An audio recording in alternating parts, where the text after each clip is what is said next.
അയൽ രാജ്യങ്ങളെ ആക്രമിക്കില്ലെന്ന ഇറാൻ പ്രസിഡന്റിന്റെ പ്രഖ്യാപനത്തിൽ വ്യക്തത വരുത്തി ഇറാൻ തന്നെ രംഗത്ത് വന്നിട്ടുണ്ട്. ഉദ്ദേശിച്ചത് ഗൾഫ് രാജ്യങ്ങളിലെ US താവളങ്ങൾ ഒഴിവാക്കണമെന്നാണ് ഇറാൻ വിദേശകാര്യമന്ത്രി അബ്ബാസ് അരാഗ്ചി പറയുകയുണ്ടായി. ഗൾഫ് രാജ്യങ്ങളിൽ US താവളങ്ങൾ തുടർന്നാൽ ഇറാൻ ആക്രമണം തുടരുമെന്ന് ഇതോടെ വ്യക്തമായിട്ടുണ്ട്. US സൈനികർ തങ്ങളുടെ പിടിയിലുണ്ടെന്ന് ഇറാൻ നേതാവ് അലി ലാരിജാനിയും അറിയിച്ചു കഴിഞ്ഞു. അമേരിക്ക യുദ്ധം ജയിച്ചെന്നും ഇനി UKയുടെ പിന്തുണ വേണ്ടെന്നും ട്രംപ് പറഞ്ഞതിന് പിന്നാലെയായിരുന്നു ഈ പ്രസ്താവന വന്നത്. ഗൾഫ് രാജ്യങ്ങളിലെ US താവളങ്ങളിൽ നിന്ന് US സേനയെ പിൻവലിക്കാൻ അറബ് രാജ്യങ്ങൾക്കുമേൽ സമ്മർദ്ദം ചെലുത്തുകയാണ് ഇപ്പോൾ ഇറാൻ. ഇറാൻ പ്രസിഡന്റ് മസൂദ് പെസഷ്കിയാന്റെ കഴിഞ്ഞ ദിവസത്തെ പ്രസ്താവനയ്ക്ക് അത്രമാത്രമേ അർത്ഥമുള്ളൂ എന്നും അബ്ബാസ് അരാഗ്ചി വ്യക്തമാക്കുന്നുണ്ട്. ഗൾഫ് രാഷ്ട്രങ്ങൾക്ക് മേലുള്ള ആക്രമണം ഇറാൻ തുടരുകയും ചെയ്യുന്നുണ്ട്. ടെഹ്റാൻ ഉൾപ്പെടെയുള്ള നഗരങ്ങളിൽ അമേരിക്കയും ഇസ്രായേലും ആക്രമണം തുടരുന്നതിനിടെ പ്രത്യാക്രമണം ശക്തമാക്കിയിരിക്കുകയാണ് ഇറാൻ. ഇറാനിലെ എണ്ണ സംഭരണ കേന്ദ്രങ്ങളും ആക്രമിക്കപ്പെട്ടതായി വാർത്തകളുണ്ടായിരുന്നു. ഇറാന്റെ വ്യോമ നിയന്ത്രണം ഉടൻ തങ്ങളുടെ പൂർണ്ണ നിയന്ത്രണത്തിലേക്ക് എത്തുമെന്ന് ഇസ്രായേൽ അവകാശപ്പെട്ടതിന് പിന്നാലെ ടെൽ-അവീവിൽ കടുത്ത ആക്രമണം രൂക്ഷമാക്കിയിരിക്കുകയാണ് ഇറാൻ. യഥാർത്ഥത്തിൽ കൊല്ലപ്പെട്ട US സൈനികരുടെ എണ്ണം 500-ന് മുകളിലെത്തിയെന്നാണ് ഇറാന്റെ supreme national security council secretary Ali Larijani വ്യക്തമാക്കുന്നത്. ഇനി മറ്റു പല കാരണങ്ങളിൽപ്പെടുത്തി US പതുക്കെ ഈ മരണസംഖ്യ ഉയർത്തുമെന്നും ലാരിജാനി വ്യക്തമാക്കുന്നുണ്ട്. നിരവധി US സൈനികരെ ഇറാൻ പിടികൂടി ജയിലിലടച്ചെന്നും അദ്ദേഹം അവകാശപ്പെട്ടു കഴിഞ്ഞു. എന്നാൽ ഇസ്രായേലിൽ നിന്നും ഇപ്പോൾ പുറത്തുവരുന്നത് വളരെ ഗൗരവമായ വാർത്തകളാണ്. ഇസ്രായേലിലെ അവസ്ഥ മറിച്ചാണെന്നും അവിടെ നിന്ന് യാതൊരു കണക്കുകളും പുറത്തുവരാൻ ഭരണകൂടം അനുവദിക്കില്ലെന്നുമാണ് ഇസ്രായേലിൽ നിന്നും രക്ഷപ്പെട്ടെത്തിയ മാധ്യമപ്രവർത്തകന്റെ വെളിപ്പെടുത്തൽ വന്നത്. ഇസ്രായേലിൽ നിന്ന് മടങ്ങിയെത്തിയ മുതിർന്ന ഇന്ത്യൻ മാധ്യമപ്രവർത്തകൻ ബ്രജ്മോഹൻ സിംഗ് ആണ് വെളിപ്പെടുത്തലുമായി രംഗത്ത് വന്നിരിക്കുന്നത്. ഇസ്രായേലിൽ കടുത്ത സെൻസർഷിപ്പ് നിലനിൽക്കുന്നുണ്ടെന്നും ആശുപത്രികളിലോ മിസൈൽ വീണ സ്ഥലങ്ങളിലോ വീഡിയോകൾ ചിത്രീകരിക്കാൻ മാധ്യമപ്രവർത്തകരെ അനുവദിക്കില്ലെന്നും അദ്ദേഹം വ്യക്തമാക്കിയിട്ടുണ്ട്. ഇറാന്റെ ആക്രമണങ്ങളിൽ ഇസ്രായേലിന് കനത്ത നാശനഷ്ടങ്ങൾ സംഭവിച്ചിട്ടുണ്ടെന്നും എന്നാൽ ഇത് പുറം ലോകം അറിയാതിരിക്കാൻ സർക്കാർ മറച്ചുവെക്കുകയാണെന്നുമാണ് അദ്ദേഹം പറയുന്നത്. മാധ്യമങ്ങൾക്ക് റിപ്പോർട്ട് പുറത്തുവിടുന്നതിന് മുമ്പ് സൈന്യത്തിന്റെ അനുമതി വാങ്ങേണ്ടി വരുന്നുണ്ടെന്നും സുരക്ഷാ പ്രശ്നങ്ങൾ ചൂണ്ടിക്കാട്ടി പല പ്രധാന വിവരങ്ങളും പുറത്തുവിടുന്നതിൽ നിന്ന് വിലക്കുന്നുണ്ടെന്നുമാണ് മാധ്യമപ്രവർത്തകൻ വെളിപ്പെടുത്തിയിരിക്കുന്നത്.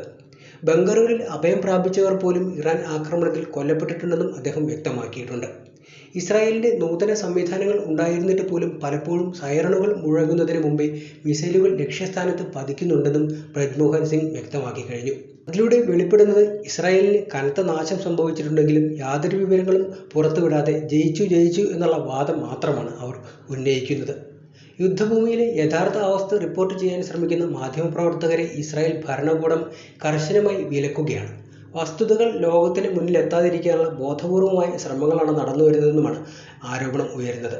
2026 ഫെബ്രുവരി 28-ന്റെ ആ പുലരിയിൽ ലോക ചരിത്രത്തെ തന്നെ ഗതി എന്നേക്കുമായി മാറ്റിമറിച്ചുകൊണ്ടായിരുന്നു ഇസ്രായേലിന്റെ എടുത്തുചാട്ടമുണ്ടായത്. നിശബ്ദതയെ ഭേദിച്ചുകൊണ്ട് ഇസ്രായേലിന്റെയും അമേരിക്കയുടെയും 100 കണക്കിന് സ്റ്റെൽത്ത് ബോംബറുകളും ഹൈപ്പർസോണിക് മിസൈലുകളും ഇറാന്റെ ആകാശത്ത് അഗ്നിവർഷവും ചൊരിഞ്ഞപ്പോൾ അത് കേവലം ഒരു സൈനിക നീക്കം മാത്രമായിരുന്നില്ല, മറിച്ച് ഒരു ജനതയുടെ ആത്മാഭിമാനത്തിന് മേൽ പതിച്ച പ്രഹരം കൂടിയായിരുന്നു. ഓപ്പറേഷൻ എപ്പിക്യൂറി എന്ന് അമേരിക്ക വിശേഷിപ്പിച്ച ആക്രമണം ഇറാന്റെ ആത്മീയ രാഷ്ട്രീയ അധികാര കേന്ദ്രങ്ങളെ നിമിഷങ്ങൾക്കുള്ളിൽ ചാമ്പലാക്കുകയും ചെയ്തിരുന്നു. പരമോന്നത നേതാവ് അയത്തുള്ള അലി ഖമേനിയും വിപ്ലവ ഗാർഡിന്റെ അമരക്കാരും കൊല്ലപ്പെട്ട വാർത്ത കാട്ടുതീ പോലെയാണ് പടർന്നത്.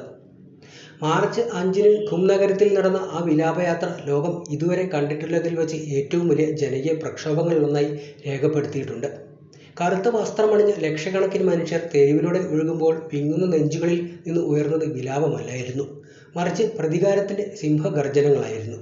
ആ ഗർജനങ്ങൾ തന്നെയാണ് ഇപ്പോൾ തലങ്ങും വിലങ്ങും ആക്രമിക്കുവാൻ ഇറാനെ പ്രേരിപ്പിച്ചിരിക്കുന്നത്. ആകാശമുയർന്ന ചുവന്ന പ്രതികാര പതാകകൾക്ക് കീഴിൽ അമേരിക്കയ്ക്ക് മരണം, ഇസ്രായേലിന് നാശം എന്ന മുദ്രാവാക്യങ്ങൾ ഇടിമുഴക്കം പോലെയാണ് മുഴങ്ങിക്കേട്ടത്. അത് കേവലം ഒരു മുദ്രാവാക്യം മാത്രമായിരുന്നില്ല, മറിച്ച് ഇറാന്റെ തകർക്കപ്പെട്ട മിസൈൽ ശാലകളും വ്യോമതാവളങ്ങൾക്കും അപ്പുറം തങ്ങളുടെ മണ്ണിൽ വീണ ഓരോ തുള്ളി രക്തത്തിനും പകരമായി പടിഞ്ഞാറൻ അധിനിവേശ ശക്തികൾക്ക് നേരെ തൊടുത്തുവിട്ട ശാപവാക്കുകളായിരുന്നു. ഇറാന്റെ സൈനിക സംവിധാനങ്ങൾ തകർത്തുവെന്ന് അമേരിക്ക അവകാശപ്പെടുമ്പോഴും തെരുവുകളിൽ പറന്നു പൊങ്ങുന്ന ഈ ജനകീയ രോഷം അമേരിക്കൻ സാമ്രാജ്യത്വത്തിന്റെ അടിത്തറ ഇളക്കുന്ന മറ്റൊരു യുദ്ധത്തിന്റെ തുടക്കം കൂടിയായി ലോകം വിലയിരുത്തുന്നുണ്ട്. ഒരു വശത്ത് ലോകത്തെ മുൾമുനയിൽ നിർത്തുന്ന ട്രംപ് ഭരണകൂടത്തിന്റെ സൈനിക ശക്തിയും മറുവശത്ത് മരിക്കാൻ പോലും തയ്യാറായി നിൽക്കുന്ന ഇറാന്റെ ജനകീയ പിന്തുണയും ഏറ്റുമുട്ടുമ്പോൾ ഈ പോരാട്ടം മാറ്റിമറിക്കുന്നത് ഭൂപടങ്ങളെയല്ല, മറിച്ച് മനുഷ്യ ചരിത്രത്തെ തന്നെയായിട്ടുണ്ട്. ഈ യുദ്ധം കേവലം രണ്ട് രാജ്യങ്ങൾ തമ്മിലുള്ള അതിർത്തി തർക്കമല്ലായിരുന്നു, മറിച്ച് ദശകങ്ങളായി പടിഞ്ഞാറൻ ശക്തികൾ അടിച്ചേൽപ്പിച്ച ആഗോളക്രമത്തിനെതിരെയുള്ള ഇറാന്റെ അന്തിമ പോരാട്ടം കൂടിയാണ്. അമേരിക്കയുടെയും ഇസ്രായേലിന്റെയും മിസൈലുകൾ ഇറാന്റെ മണ്ണിൽ വീണപ്പോൾ അതൊരു ഭരണകൂടത്തെ ഇല്ലാതാക്കാനായിരുന്നുവെങ്കിൽ ഇന്ന് ആ മണ്ണിൽ നിന്ന് ഉയർന്നത് ഒരു ജനതയുടെ മൊത്തത്തിലുള്ള വിപ്ലവ വീര്യം കൂടിയാണ്. കുവൈറ്റിലെയും UAEയിലെയും സൗദിയിലെയും അമേരിക്കൻ സൈനിക താവളങ്ങൾക്ക് നേരെ ഇറാൻ നടത്തിയ മിസൈൽ ആക്രമണങ്ങൾ അമേരിക്കയുടെ സൈനിക മേധാവിത്വത്തിനേറ്റ കനത്ത പ്രഹരമായി മാറിയിട്ടുണ്ട്. ദുബായ് പോലുള്ള ആഗോള വ്യാപാര കേന്ദ്രങ്ങളിൽ മിസൈലുകൾ പതിച്ചത് കേവലം കെട്ടിടങ്ങളെയല്ല, മറിച്ച് പടിഞ്ഞാറൻ സാമ്പത്തിക താൽപ്പര്യങ്ങൾക്കെതിരെയായിരുന്നു ഈ മിസൈലുകൾ പതിച്ചത്. ഹോർമൂസ് കടലിടുക്കിൽ ഇറാന്റെ നാവികസേന ഉയർത്തിയ ഉപരോധം ലോകത്തെ ഇരുട്ടിലാക്കുമ്പോൾ തങ്ങളെ തകർക്കാൻ വരുന്നവർക്ക് തിരിച്ചു നൽകാൻ ഇറാന്റെ പക്കൽ മരണത്തെ ഭയമില്ലാത്ത ലക്ഷക്കണക്കിന് മനുഷ്യരുടെ ചാവേർ വീര്യമുണ്ടെന്നാണ് തെളിയിക്കപ്പെടുന്നത്. അമേരിക്കൻ അധിനിവേശത്തെ റഷ്യയും ചൈനയും കഠിനമായി എതിർക്കുമ്പോൾ അത് വെറുമൊരു നയതന്ത്ര നീക്കമല്ല, മറിച്ച് അമേരിക്കയുടെ ഏകധ്രുവ ലോകം എന്ന അഹങ്കാരത്തിന്റെ അന്ത്യം കുറിക്കാനുള്ള അവസരമായാണ് ലോകം ഇതിനെ കാണുന്നത്. എണ്ണവില ബാരലിന് $100 കടന്ന് കുതിക്കുമ്പോൾ പടിഞ്ഞാറൻ രാജ്യങ്ങളുടെ സാമ്പത്തിക അടിത്തറ ഇളകിയിട്ടുമുണ്ട്. ഇത് ഇറാനിക്കെതിരെയുള്ള യുദ്ധമല്ല, മറിച്ച് അമേരിക്കൻ സാമ്രാജ്യത്വത്തിനെതിരെ, അധികാര ഗർവിനെതിരെയുള്ള ആഗോള ജനതയുടെ രോഷം കൂടിയാണ്. ഇറാന്റെ തെരുവുകളിൽ നിന്ന് ഉയർന്ന അമേരിക്ക മരണം എന്ന മുദ്രാവാക്യം ഇന്ന് ഗൾഫ് രാജ്യങ്ങളിലും ലാറ്റിൻ അമേരിക്കയിലും ഏഷ്യയിലും ജനവിഭാഗങ്ങൾക്കിടയിൽ ഒരു വിപ്ലവ മന്ത്രമായി തന്നെ പടർന്നു കഴിഞ്ഞു. തോക്കുകൾ കൊണ്ട് ഒരു രാജ്യത്തെ തകർക്കാമെന്ന് കരുതിയ അമേരിക്കൻ പ്രസിഡന്റിന് മുന്നിൽ തങ്ങളുടെ അവസാന ശ്വാസം വരെ പൊരുതാൻ ഉറച്ച ഒരു ജനതയുടെ പ്രതിരോധം ആഗോള രാഷ്ട്രീയത്തെ തന്നെ മാറ്റിവരയ്ക്കുകയാണ്. ഈ യുദ്ധം അവസാനിക്കുമ്പോൾ വിജയിക്കുന്നത് മിസൈലുകളല്ല, മറിച്ച് സാമ്രാജ്യത്വത്തിന് മുന്നിൽ തലകുനിക്കാത്ത ഇറാന്റെ അചഞ്ചലമായ ഇച്ഛാശക്തി തന്നെയാണ്. അനന്തമായ യുദ്ധങ്ങൾ അവസാനിപ്പിക്കുമെന്ന് ലോകത്തോട് വിളിച്ചു പറഞ്ഞ് അധികാരത്തിലേറിയ ഡൊണാൾഡ് ട്രംപ് ഇന്ന് ഇറാന്റെ മണ്ണിൽ ചോരപ്പുഴ ഒഴുക്കുമ്പോൾ അത് വെളിപ്പെടുത്തുന്നത് അമേരിക്കൻ സാമ്രാജ്യത്വത്തിന്റെ പച്ചയായ വഞ്ചന കൂടിയാണ്. ലോക പോലീസുകാരുടെ വേഷമണിഞ്ഞ് ഒരു പരമാധികാര രാഷ്ട്രത്തിന് മേൽ മിസൈലുകൾ വർഷിച്ച ട്രംപിന്റെ അഹങ്കാരത്തിന് ഇറാന്റെ പക്കൽ നിന്നും കനത്ത തിരിച്ചടിയാണ് ഏറ്റുകൊണ്ടിരിക്കുന്നത്. വെറും 27% അമേരിക്കക്കാരുടെ മാത്രം പിന്തുണയുള്ള ഈ യുദ്ധം ട്രംപിന്റെ രാഷ്ട്രീയ അന്ത്യത്തിന്റെ തുടക്കം കൂടിയായി മാറിയിട്ടുണ്ടെന്നാണ് വിലയിരുത്തപ്പെടുന്നത്. സ്വന്തം രാജ്യത്തെ ജനങ്ങളെപ്പോലും ബോധ്യപ്പെടുത്താൻ കഴിയാത്ത ഈ ക്രൂരമായ അധിനിവേശത്തിനെതിരെ അമേരിക്കയിലും ന്യൂയോർക്കിലും ഉയർന്ന മുദ്രാവാക്യങ്ങൾ പടിഞ്ഞാറൻ അധികാര കേന്ദ്രങ്ങളെ അടിത്തറ ഇളക്കിയിട്ടുണ്ട്. കോൺഗ്രസിനെ പോലും നോക്കുകുത്തിയാക്കി ട്രംപ് നടത്തിയ ഈ ഏകപക്ഷീയമായ സൈനിക നീക്കം ലോക സമാധാനത്തിനല്ല, മറിച്ച് അമേരിക്കയുടെ ആയുധ കച്ചവടത്തിനും രാഷ്ട്രീയ മേധാവിത്വത്തിനും വേണ്ടിയുള്ളതാണെന്ന് ഇന്ന് ലോകം തിരിച്ചറിഞ്ഞു കഴിഞ്ഞു. അമേരിക്കയുടെ ഈ അധികാര ഗർവിനെതിരെ ഇറാന്റെ ധീരമായ പോരാട്ടം ഇന്ന് ലോകത്തിലെ അടിച്ചമർത്തപ്പെട്ട ജനതയ്ക്ക് ആവേശം കൂടിയായിട്ടുണ്ട്. ഇറാന്റെ സൈനിക കേന്ദ്രങ്ങൾ തകർക്കാൻ ട്രംപിന്റെ മിസൈലുകൾക്ക് കഴിഞ്ഞേക്കാം, പക്ഷേ ആ ജനതയുടെ ആത്മവീര്യത്തെയും പടിഞ്ഞാറൻ അധിനിവേശത്തോടുള്ള വെറുപ്പിനെയും തോൽപ്പിക്കാൻ ഒരു ആധുനിക ആയുധത്തിനും കഴിയില്ല. അതിന്റെ പരിസമാപ്തിയാണ് ഇപ്പോൾ ഇസ്രായേലിലടക്കം കണ്ടുകൊണ്ടിരിക്കുന്നത്.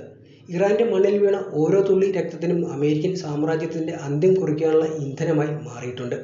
അമേരിക്ക ആദ്യം എന്ന ട്രംപിന്റെ മുദ്രാവാക്യം ഇന്ന് ലോകത്തിന്റെ നാനാഭാഗങ്ങളിൽ നിന്ന് ഉയർന്ന അമേരിക്കയ്ക്ക് മരണം എന്ന പ്രതിഷേധാഗ്നിയിൽ വെണ്ണീറാവുകയാണ്.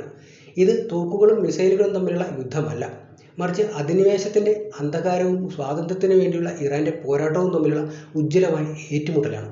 ഈ ചരിത്ര യുദ്ധത്തിൽ വിജയിക്കുന്നത് വൈറ്റ് ഹൗസിലെ അധികാരികളല്ല, മറിച്ച് സാമ്രാജ്യത്വത്തിനു മുന്നിൽ തലകുനിക്കാത്ത ഇറാന്റെ ചുവന്ന പതാകയായിരിക്കും. മിനാബ് നഗരത്തിലെ ആ പിഞ്ചു കുഞ്ഞുങ്ങളുടെ ചോര വീണ മണ്ണ് ഇന്ന് സാമ്രാജ്യത്തിന്റെ ക്രൂരമുഖത്തിന് നേരെ ലോകം തൊടുത്തുവിടുന്ന വലിയൊരു ചോദ്യചിഹ്നമാണ്. 150-ലധികം കുരുന്നുകളുടെ ജീവൻ അപഹരിച്ച ആ മിസൈൽ വർഷം അമേരിക്കയുടെ ജനാധിപത്യ സംരക്ഷണമെന്ന കപടമുഖം വലിച്ചു കീറിയിട്ടുണ്ട്. അത് അമേരിക്കൻ മിസൈലായാലും അതല്ലെങ്കിൽ ഇറാന്റെ തിരിച്ചടിയായാലും ഈ യുദ്ധം അടിച്ചേൽപ്പിച്ച വാഷിംഗ്ടണിലെ അധികാര കേന്ദ്രങ്ങളെ വെണ്ണീറാക്കുകയും ചെയ്യുന്നുണ്ട്.